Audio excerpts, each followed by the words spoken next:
Let me just show you the divisions again. I kind of alluded to them while we were reading, but if you look down at this psalm, you can trace in there that the first 22 verses, David is talking to God.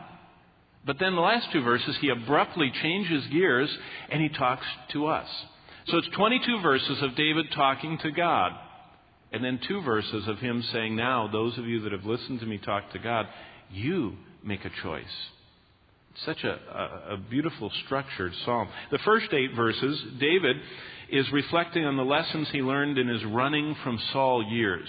And I'm going to go through this. He uses the same words we find in 1 Samuel of all of the times he's running and hiding from Saul, King Saul.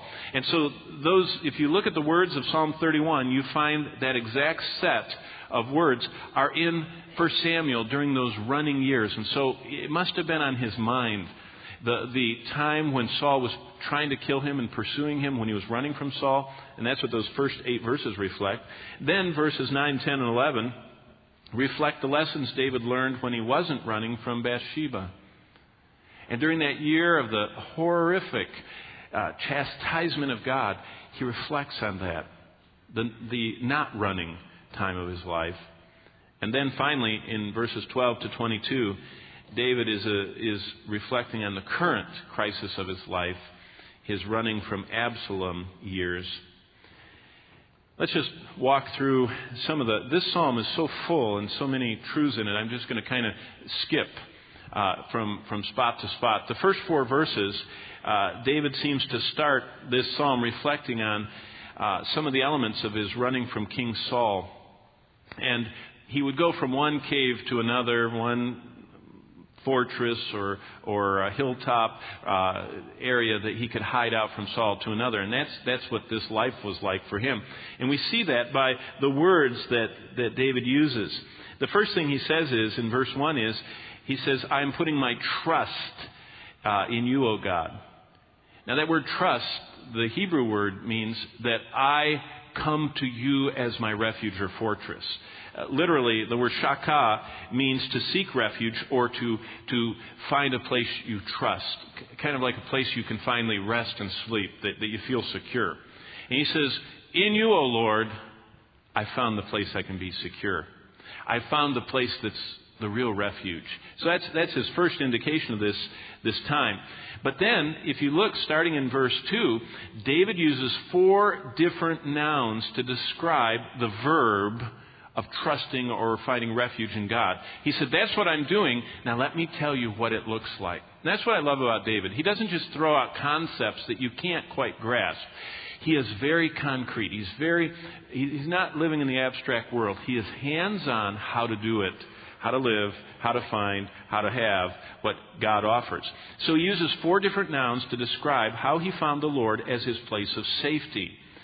And it's through the usage of these 4 different words, multiplied times, that he kind of sets this running from Saul period in the lessons he learned. And this is what he says. First, in verse 2, he says that you are my rock that I come to. It says, verse 2, bow down your ear, deliver me speedily. And there it is, be my rock.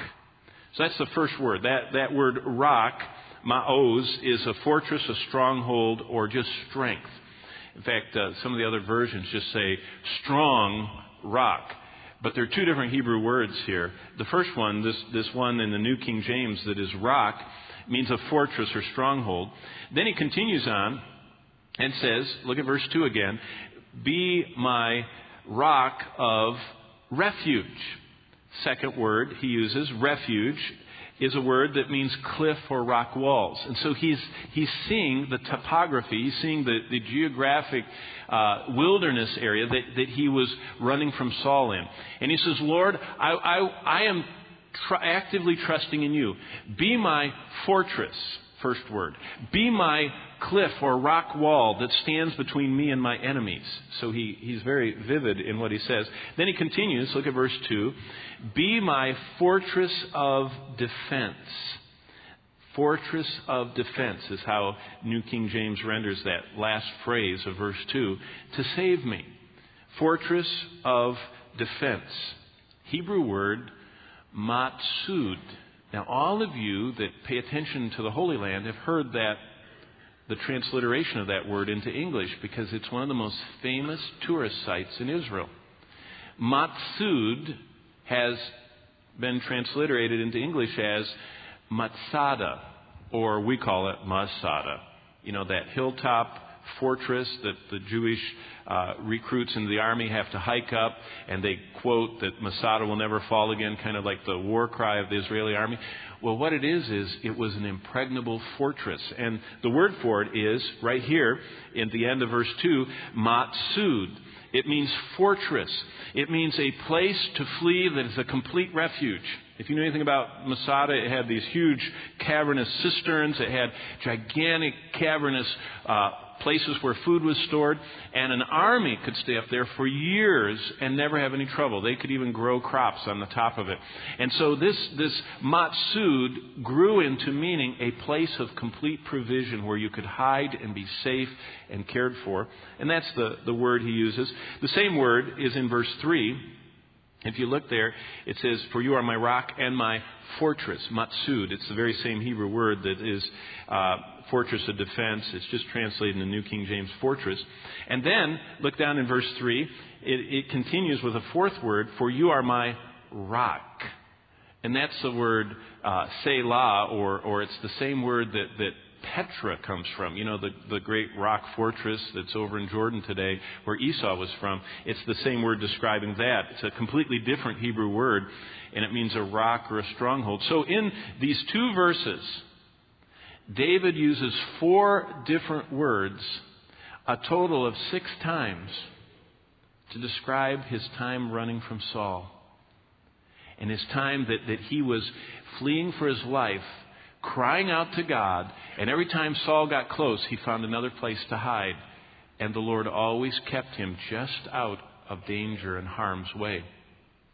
Now, David uses every word in the Hebrew language he could find for rocks, mountaintop fortresses, and strongholds in this song of the great security that God offered. He exhausts the Hebrew language. He uses every word for rock, all 4 of them. Every word for fortress, for a place of refuge that he could use. Why? He wanted a graphic picture to symbolize the comfort and help he found in the Lord. In all those years of running from King Saul, Saul's vastly superior army and weaponry was defeated by God's provision of these little stronghold caves, fortresses that David always slipped into, and Saul couldn't get him.